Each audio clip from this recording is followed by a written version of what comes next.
business? I'm asking him. Do we have any new business? Yeah, there is, and I wanted to bring to the attention of the committee, and David shared this with me a couple of days ago. There's been some unusual expense report activity from some of the staff going back several years, and I'll let David kind of recount that. It seemed a little irregular to me, and obviously these are preliminary discussions here, but Sue Ebner turned in some expenses going back potentially 3 years that had not been reported on a timely basis, and we have a concern about that. So I'll let David kind of brief you, as he was directly engaged in the discussions, but I wanted to bring this forward to the Finance Committee to discuss it and see what further action is warranted, if any. Yeah, so this surfaced earlier this week. We were meeting on Monday to review the year-end financial statements, as I alluded to earlier. And towards the end of the meeting, we wanted to be sure that we had all of the year-end expenses received and posted for closing of fiscal year 18. And we asked everybody to be sure that they submitted their expenses, and I believe Sue was the only one that mentioned there were some outstanding on her end that she still needed to send in. We received an email the following day from our accountant, and I guess Sue had prepared a spreadsheet listing all of the expenses that she planned to submit for reimbursement, and they were TBARTA operating expenses in the amount of $13,000 and roughly $500, dating back to December of 2016 and going up through September of 2018. They're expenses that she had charged on her personal credit card, but just had not submitted for reimbursement yet.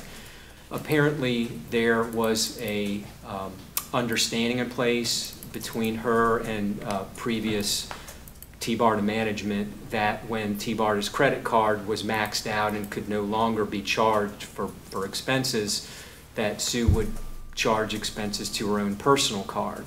But again, she just had not been submitting those requests for reimbursement. We haven't received any receipts yet. It was just a spreadsheet identifying these expenses and the dollar amounts and the categories that they were for. Debbie has talked to her, as have I, and Sue understands that under no circumstances should she be charging business expenses to her personal credit card any longer. We are awaiting the actual receipts of these expenses so we can review them for accuracy and to compare them to TBARTA credit card charge, just to make sure that there's no overlap and expenses being paid twice. But at this point, we're awaiting further information so we can conduct an adequate review, and then we'll be making a conclusion at that point. Well, let's just take a minute to let that sink in. And any questions? Do we have $13,000 to even cover the charge? And is there any timeline that expenses are not submitted within a certain time frame, they're not allowable? Well, we do have money to pay bills. I'm not aware of any written policy indicating how far back expenses can be submitted for. I heard that there is something such as a 90-day rule that could be informal. I don't know if it's written anywhere. I haven't seen anything. I think you should ask your general counsel to find out. I think government entities have a look back limit, at least is my recollection when I was in Tallahassee.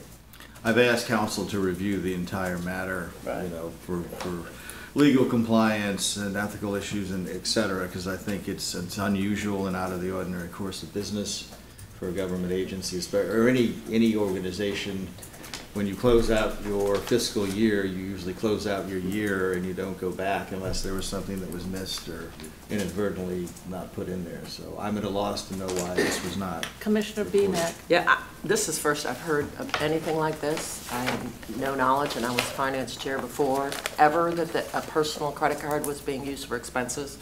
I mean, I don't ever remember hearing anything like this. I know from being a county commissioner that we have to have all expenses turned in before the end of the fiscal year. To have them paid during the fiscal year. You cannot bind future boards with expenses. That's just not, I mean, where that rule comes from, I don't know. I just know it's the rule in a local government. So I would also ask our accountant, because, I mean, I know we're kind of an unusual government agency, but we are a government agency. So I would ask our accountant as to what the accounting rules are as well. And I had no knowledge of any, or none of us, I don't think, had any knowledge of any agreement between Ray and Susan to have this kind of arrangement. And as I understand it, Ray had some old expenses too that he has submitted to Ray Chiramonte. As I understand, yes. All right, so Cliff, do you have comments? Thank you, Madam Chair. So there's two things in my mind right now about this particular condition. Is one, glad you stopped in this mode, more than unusual. It's being closer described as improper. But the question for me would be if the valid receipts are expenses of TBARTA that she has paid personally for whatever all the wrong reasons were. With the receipt, I think we should look at them carefully, understand what they were spent for, and then have a fairness sort of policy in our review of whether she should be reimbursed. And then legally, I don't want to reimburse anything that we shouldn't, but I think we should reimburse everything that we should legally. I don't know who put Sue in that position, but I doubt she woke up one morning and decided to start paying our bills personally for her own good. I'm sure she was doing it for what she thought was the best interest of TBARTA, no matter how wrong the decision was.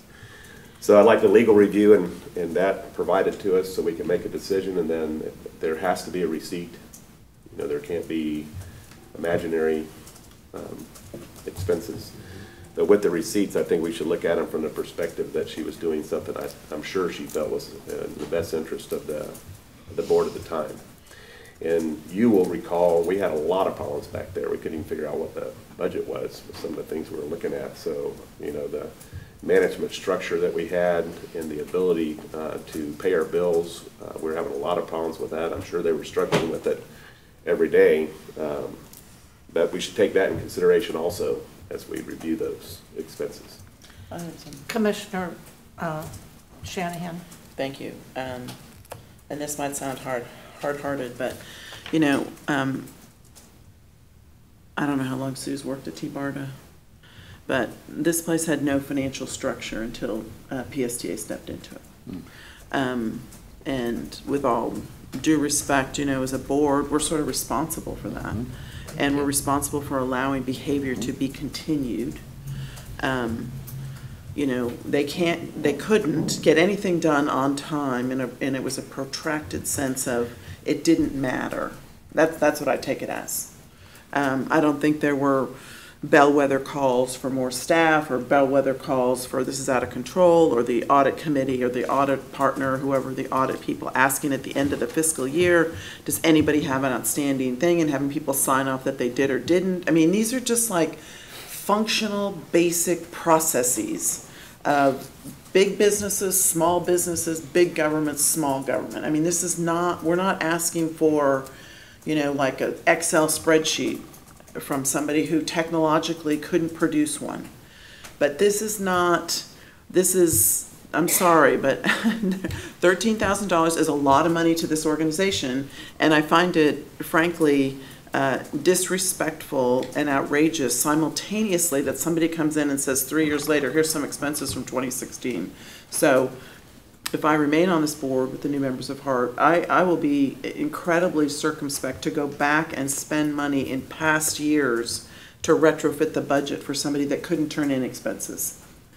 And you know, I mean, I have never had an expense go longer than a week in terms of training, whether I was chief of staff at the state or CEO of a business. So I just, you know, these are not complicated tasks. That's all I have to say.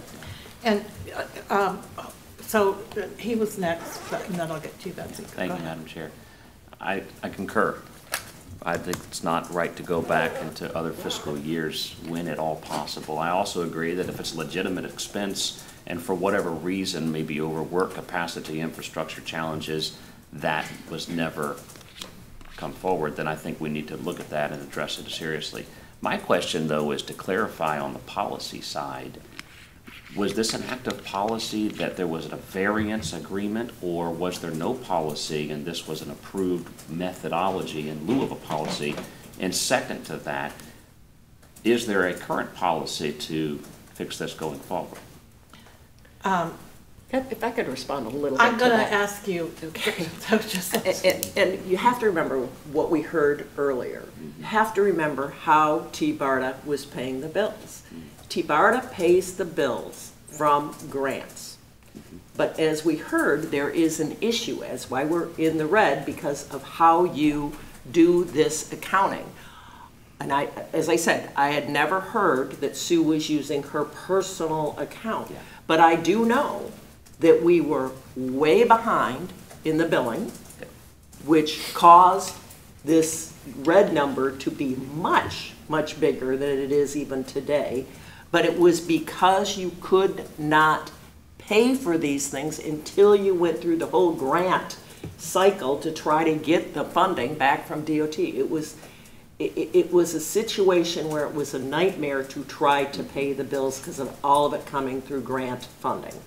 Okay, so part of me thinks what Sue was maybe doing is recognizing that the revenue wasn't there to charge something to because the billing hadn't occurred and she was holding on to things. And we do know that we've just recently caught up with this billing, very recently. Just before the end of this fiscal year that we have caught up with this billing finally. They were apparently trying to hold expenses wherever they could. Why Sue would hold them on a credit card, personal, I mean, I don't think she got paid, I don't know what her salary is, but to have that kind of expense holding out seems to me to be amazing. But I'm not so sure it's nefarious in any way. I am concerned that our, you know, probably one of the lower paid members here has had this expense that she held on to. But that's all I can think of. And, you know, in fact, this is the way this organization, which is a unique organization, was paying its bills all the time through these grants. What we have found out is that we haven't been taking advantage of all the opportunities, or we haven't been billing expenses to grants that we could bill. You know, that has been found out as new information. That's why we have more revenue, because it's not because necessarily we're bringing in a whole lot more grants, we're going to do that, but we also can bill, that's how we can do some of the things that we're doing in our budget today. So I think there's a combination of things perhaps that have caused this. I'm not justifying it in any way, but I think you have to understand this, and Cliff knows, because he's absolutely correct. It's something that we have dealt with constantly in this organization, is trying to find the money to fund this organization. so if I could just speak to that for 1 minute, because as you all know, I have just been in the weeds on this budget ever since that one meeting when we were trying to figure out whether or not we had the money to go out on a national search for a new CEO. And our former executive director was sitting right there, and he said, I don't know, we'll just have to find it. That raised a big red flag to me. And that's when I started getting involved in the weeds. And I've heard you, Commissioner Benak, and I know this is a sensitive issue because you've been on TBARTA for so long.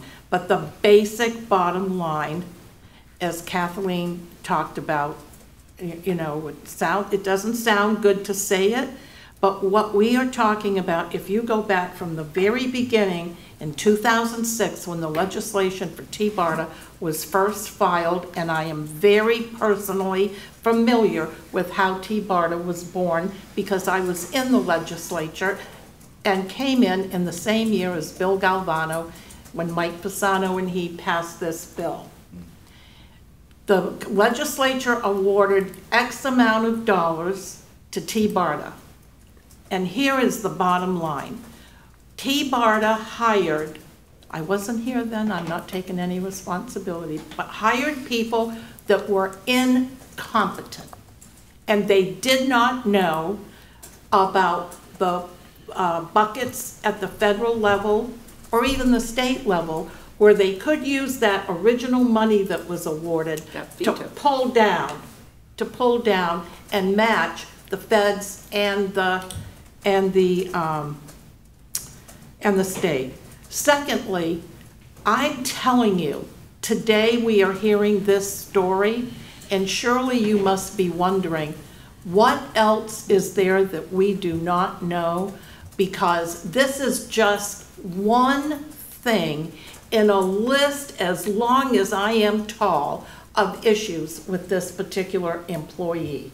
And we have tried to be very kind, very generous with our thought process, give her every consideration to, improve, to follow the directions. And Debbie Leos can tell you how many times she even made a colored chart.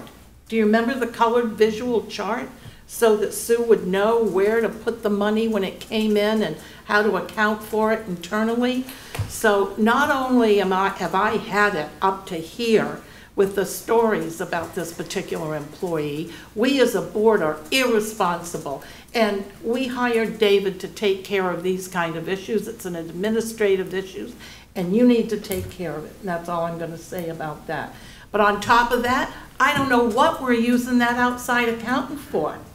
Because all of these issues that have surfaced, I mean, she's been there all along as I've known. So at the end of the day, you got to call a spade a spade. We're the board. We have a responsibility to do the right thing, and so do everybody that's on the staff. I'm sorry. Go ahead. Yeah, I would just comment to that. I don't think any of us can know her motivations now, and I don't want to assume the worst or the best. I think the facts will come out as they are. But regardless of that, to Kathleen's point, there are basic core processes of submitting expenses, regardless of what they are, and paying them in a timely fashion. Those weren't followed, and to me, that's a serious, dereliction of duty there. And I think that has to be factored into David's consideration of his next actions in this. Thank you, Mr. Attorney, because I didn't have that word, but that's a good way to put it. And it's something it's unfortunate, but maybe she wanted to help the organization. We don't know the details, but also I think they need to be fully vetted. We made an effort to do a forensic audit as to our grant proposals. I think that came out. We learned a lot of valuable lessons that Debbie helped shepherd us along with. I think the same is here. If there were some irregularities, whether it was negligence or whether it was misfeasance, malfeasance, whatever, we don't know, but we need to get to the bottom of it. Because we are going to the legislature and they start hearing wind of things like that, they're going to say, well, what kind of organization are you as a board running there? It comes back on us. It's not staff, it's us. So we have to do the right thing here, vet this out, see what happened, and then let the chips fall where they may. It may be common sense for everybody to consider, that we had appropriate policies in place for her to follow, and certainly we should have. And John had mentioned earlier, we talking about a management decision that her supervisor made, or do we have policies in place that stop these types of things from happening? But placing her currently for this discussion into an employee review process is also not appropriate. We're not vetting that issue right now. David needs to, his entire staff. Absolutely. Thank you. Right. We're being asked whether or not we should reimburse some expenses she's paid on behalf of TBARTA, and I think that should be looked at exclusively. That subject, legally, financially with a recommendation from David to the board as to what we should or should not reimburse. The employee issues, you need to go through, properly staff yourself, but that's not what we're being asked to consider right now, from my perspective. Commissioner Griffin. I guess I kind of fall in the middle of some of these comments, but one thing that I think is important to me, whether it falls under David or our review, is that we do get more facts and not jump to any conclusions, because personally I know that in private practice, while I certainly and have my team strive to do things very well, I have seen similar things happen when there is a constraint on time and people are overworked. And I think that there is a big difference between what we have been able to accomplish and move forward in the structure we have today versus what was before. So I'm not saying it was a best practice or that there aren't other reasons, but I think we just have to have more facts, because my interactions with Sue have been very positive. I think a lot of us know that she works very hard, and so I think we need to give our staff the benefit of the doubt, and it does sound like the former CEO may have similar receipts, and I think that's probably a key indicator here, that if we have a lower paid staff person who is also trying to help out, personally I would be in favor, if we can legally, of trying to find a way to reimburse this. And so I would just like to see more information, or hear more information about how this happened and what we can do to best help our staff moving forward. And to your point, Commissioner, Debbie, this money, given that there are legitimate receipts that we need to reimburse, it has to come out of the local government contribution, correct? That would depend on, a lot of these expenses were actually during the course of this last fiscal year, although there were less material ones going back to 2016. It also depends on whether the grant is still open that it relates to. For those, though, that were in fiscal 18, you know, we can probably get reimbursement for that with proper supporting documentation. The ones going back, as you all have mentioned, when you're starting to go back with prior fiscal years, those grants are probably long since closed. Yeah. So that'll come out. And I appreciate that. I was going to ask you to comment on this, because you're the finance expert here on local government finance. Obviously, you're transit agency, whatever we want to call it. So would they be eligible? Would you be able to, if somebody were to bring expenses to you that were going back to 2016, would you be eligible to pay them? In this case, I think those expenses would come out of your local funds. I personally would not reimburse going back that far. You know, we have, our thing at PSTA is going back like a month. That's it. You know, sometimes we allow a little bit over, you know, and I think that we had mentioned that there is an informal policy of 90 days at TBARTA.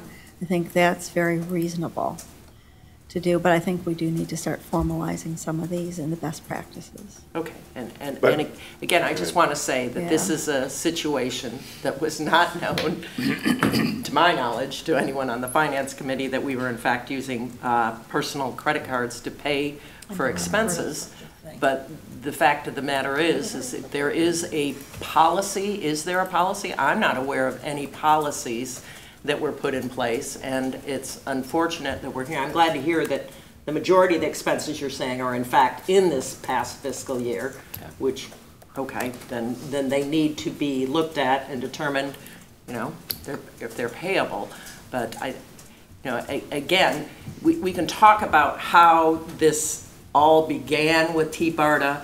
We know the funding has never been in place. The funding has been vetoed in the past for TBARTA. We've always been operating simply on grants, and we're going to do it differently now, but I'm not so sure that it's worth going back and trying to make anybody a scapegoat. I just don't think that that's something that we should do. I think we have to be very careful. We should look at this and do this totally by the book.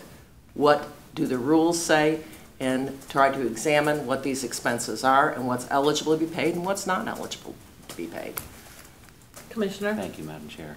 I agree, and I think that when I came in June, late June, I did not realize at the time the extraordinary transition period that TBARTA was experiencing and had been experiencing, and so it's been an interesting growth curve for me. That being said, during that extraordinary transition, there may have been extraordinary measures, and it sounds like this obviously was extraordinary. But as we go through and we look at these different expenses, I don't think we should go back past those 90 days or something like that. But I think as far as punitive, I think we find out what it is exactly has occurred, and then have extraordinary grace would be my recommendation as we look at these things because of the anomalous nature that has occurred over the last 6, 8, 10 months. Mr. Chair, I'm not supporting paying any expense because I haven't seen one of them. So I'm not voting today to support reimbursing anything. I don't think we have a 90-day policy. And what I'd like to see as one of the finance committee members is what she paid. I'd like to have a legal opinion about whether she can be reimbursed, which can include time. And I'd like David's thoughts on the expenses that have been paid by Sue. I can't vote on it until I have those issues in front of me. And I don't want to just arbitrarily say, we're not going to go back more than 90 days, because if on the 91st day back it was a legitimate expense that we should reimburse, I'd like to see it before I vote. So Well, that's how I would like to. Do you know, approach it. David, do you have any idea what the expenses are at this point?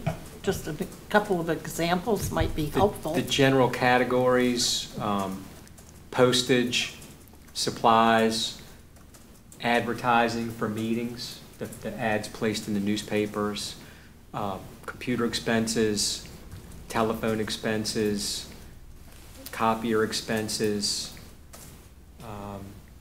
things of that nature. Typical operational costs. She's keeping our old equipment running. Madam Chair, Yes. I think that, you know, the rule, and I agree with what Cliff just said. I think you need to get the facts and look at the rules, but if it's grant money and they only go back 90 days, you're going to be suspect. You know, there's all sorts of, because we get our money from other places. But I go back to Commissioner Benak's point in terms of we got behind, nobody understood the grants, nobody understood what we could allocate to the grants. Well, this is the same people we're talking about in some extent that was applying money to the grants. So I think one of the things that you learn in business is right people, right skills, right seat.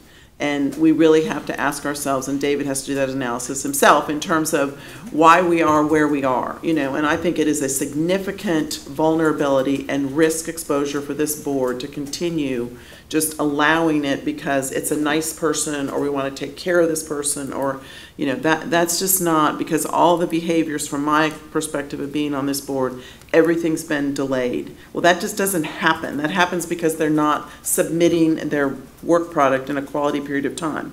Today, we got, I mean, I don't know, I got this material sent to me via email. I got them copied here 3 different times. There's not a functional efficiency about preparation of materials in a way that is a technology-based platform.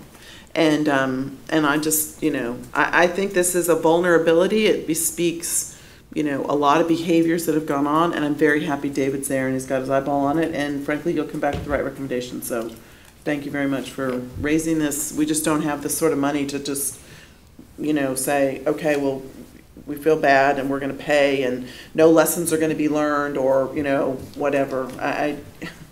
It's a very accommodating group, but it's other people's money, in my opinion, and we have to be respectful of how this money has continually been just not fully applied for, not fully maximized, and not, and I understand all the dynamics. I've followed TBARTA since I was in Tallahassee, so I understand all that. But we're turning a quarter, and to the chairman's point, this is a real vulnerability in terms of we just continue to go on and go on. Commissioner Griffin? I just want to qualify my comments, and I understand it's different because of the private sector versus the fiscal responsibility we have in the public sector, but part of the reason that I certainly am compassionate towards the situation is that with a very similar number of staff, I had a similar problem with staff about a year ago, and we had over $200,000 worth of lost billable time, IT-wise, several deaths in our family.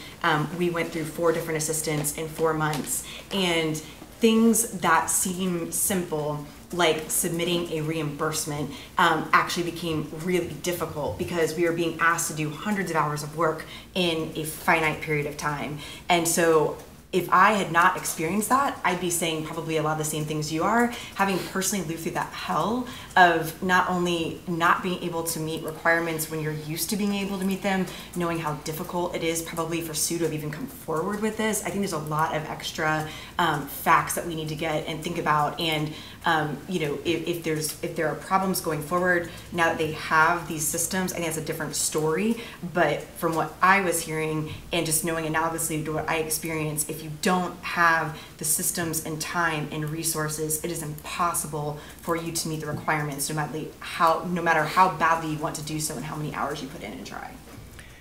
Commissioner Benet. Just my comment, yeah. I mean, I come from the private sector as well. I build my time in 15-minute increments as a consulting planner. I know very well what the rules are in terms of expenses and how you make sure that you get paid, so I appreciate your comments. My only concern about this is that perhaps Sue didn't think she could bill these expenses because she had nowhere to bill them to because of the way our accounting system was set up. It doesn't make it right. I am not making excuses for her, but I also do not believe that it is our job to handle administrative duties. I know for a fact that it's not my job as a county commissioner. It is the job of the county administrator. We do not dictate policy decisions to the county administrator any more than I'm going to dictate policy decisions to our executive director. I certainly think it's a valuable discussion, and as I said from the beginning, I'm a little bit horrified to find out this information. It's not something that we knew, but in terms of what needs to be done, we have been very, very, very upfront. We have created an agreement with PSTA where they are making sure that these kind of things do not happen. It's interesting to me that we had this forensic audit and none of this came up. You know, again, I know we didn't have a super deep dive forensic audit that might have found these issues, but you know, we're all talking about a 90-day policy. I'm not aware of a 90-day policy, but just the fact is, this shows that we do need policy. And we're a policy board and we can direct that we have financial policy so this doesn't happen. And I have no problem with us doing that. But when it comes to personnel matters, that is the purview of the executive director. And so, you know, again, I guess I'm trying to clarify my comments because I'm not sure I'm doing a good job. And so I have learned I should probably shut up. I do have one quick follow-up to that is that in being newer to TBARTA, what I heard over and over and over, and this is a question I'd urge our executive director to specifically ask potentially, is, you know, in these meetings that there was no money. There was no money to pay, that, you know, we were taking from one grant to pay the other. So it wasn't until Debbie very recently gave a report for the first time and we had $25,000. That was the first time that I served on this board that I ever heard there being a positive revenue in the bank. So that would be one of my questions is, to your point, did she even think that she had an option to submit? Did she even think there were monies there that would have allowed her to have gotten that reimbursement based on the discussions and what she knew or was hearing at the board meetings? To that point, Commissioner Griffin, we had myself, Brad, I think Debbie was there at PSTA, a very frank meeting with Susan, Michael, and Ray. And we were discussing all of the unknown expenses because I had been trying for so long to get a list of, give me one page with all the revenue and one page with all the expenses, and the staff couldn't produce it. And so at that point, there was a very specific discussion about needing to know all of the outstanding expenses. And that's one of the really most important memories I have in the very early days of me getting involved in the finances, was because I was so thoroughly and honestly just trying to do everything I could pull out of my hat to find a solution to help and to get monies where we had not gotten them before. And so, you know, the fact that that didn't surface then and that it's surfacing now is just very troubling to me for whatever the reason is. And I really just have to say, I think it's just, you know, she just didn't even think of it and it didn't even occur to her that was something that she might want to do. So with that said, we can talk about it for a very long time if you want to, But I agree with Commissioner Beanak that this is a responsibility of our new executive director, and that we should encourage him to get to the bottom of it post haste, and then let us know on the finance committee immediately when he has figured it out, because I mean, I just shudder to think what else we don't know at this point. Chair, one final Yeah. comment. I don't want to belabor the point because I think we vetted it very well, and we do have to balance compassion and all that against the rules, and I think that we will certainly David will do that.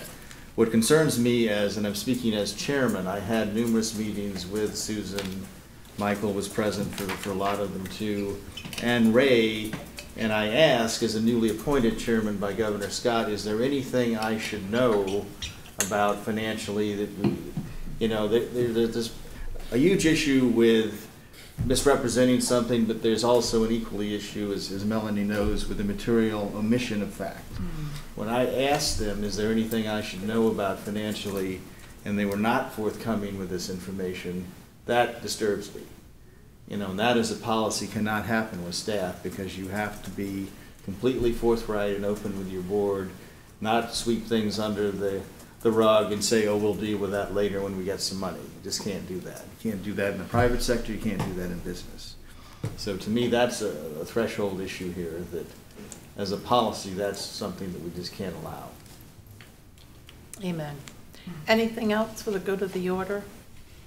I appreciate the passion and the sincerity in trying to get to the bottom of this. Thank you all for your thoughtful consideration, and I probably might not see you between now and Christmas, so I hope you have a very Merry Christmas and a Happy New Year. Enjoy the grandbaby. Thank you, thank you, I will. Yeah, okay, that was interesting.